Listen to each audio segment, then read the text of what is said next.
And about a year and a half ago, when we started looking at what we could do to better assist and partner with our sales teams, there were some organizational challenges that we're working through. One was that they were all victims of this 80-20 rule. 80% of their time was spent just focusing on 20% of their customers. And as a result, 80% of the revenues came from just 20% of their customers. And we found that caused a couple of fundamental important things. One, there's customers going unserved. And two, for the business and the shareholders, a lot of revenue and margin that was not being captured by our sales team.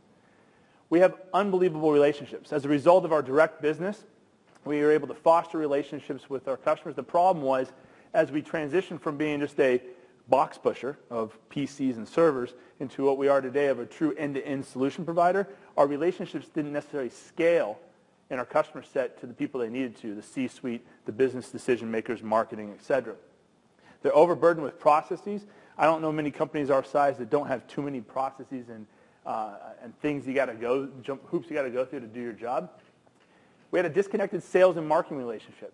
Don't get me wrong, I believe that there needs to be kind of this healthy friction between sales and marketing. We got to a point where we're sleeping in different bedrooms and the divorce was imminent, right? And so we needed to figure out how to bridge the gap and get back to really partnering to drive the agenda forward. And they're going through this informational overload. I mean, being that we're a direct company, we have more data. I guarantee you, we have more data at Dell than any of our competitors or others in the industry because of the fact that we've been selling direct to end users for 25 years. And we've captured all that data along the way. The problem was is our salespeople had no way of getting to the data, and more importantly, had no way of actually interpreting the data to get to actionable insights. And so these were the problems that we were working through at Dell to figure out kind of how to move to the next step, and that's where we kind of discovered predictive analytics. But what is predictive analytics? So imagine you had, according to this chart, roughly 6,600 customers. And if you called every single one of them, you're going to sell your service to 6% of them. You're going to close the deal 6% of the time. I don't know about you. I don't have time to call 6,600 people in my day, let alone in a year. But what about if I was able to do something that then bucketed your customers into groups? And the first group is going to buy 35% of the time. And the next group of customers is going to buy 22% of the time. So on and so on and so on. And that's exactly what predictive analytics does. And so while I am reasonable not to have a fair expectation that my salespeople are going to follow up on every single target that I present to them, I don't present them every single target. I actually get to present targets rather than just a list. And so I was in a panel yesterday, they kept referring to leads as some data and names that they bought. Those aren't leads, that's a list. And salespeople are going to hate me as a marketer if I just give them a list and say this is a lead. They can go on the web, they can open up a yellow page or a white pages and do that themselves. But now, with predictive analytics, I say, hey, out of your 6,600, here's 72 people that are 35% likely to buy. And how do they do that? All through data.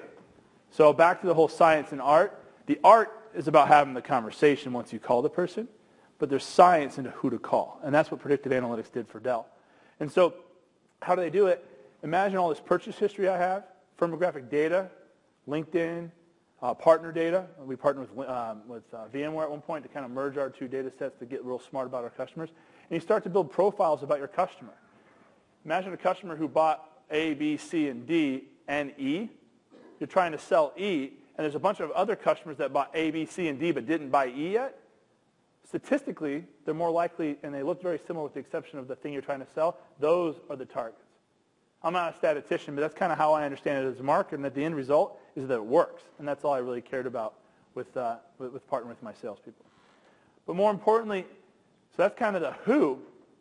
What Lattice allowed us to do at Dell is partner the who with the what. So not only who do you call, but once you get them on the phone or once you go have that meeting, what do you say? What do you talk about? And so this is a screenshot of a fictitious customer fiber cloud.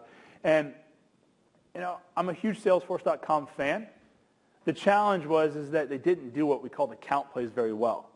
There's an account play tab in the native instance of Salesforce. You go in there and you got to go over to your contacts to figure out who to call. You got to go into your document repository to get the information in order to have the conversation. Click, click, click, click, click. For those of us in online part of our business, we know that you want to reduce the number of clicks to get to a sale. You want to reduce the number of clicks for your salespeople in order to do their job, and this is exactly what Lattice Engine does.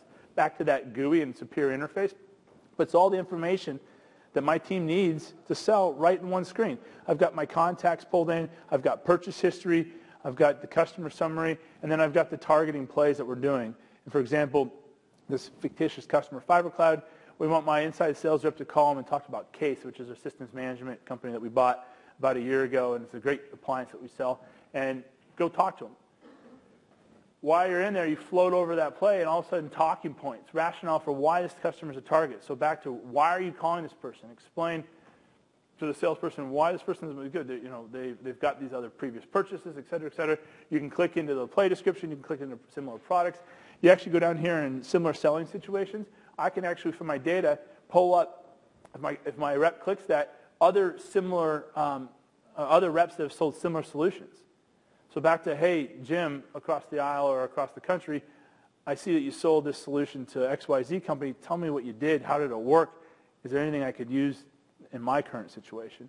And so it's been a tool that's helped enable a more collaborative environment through Dell.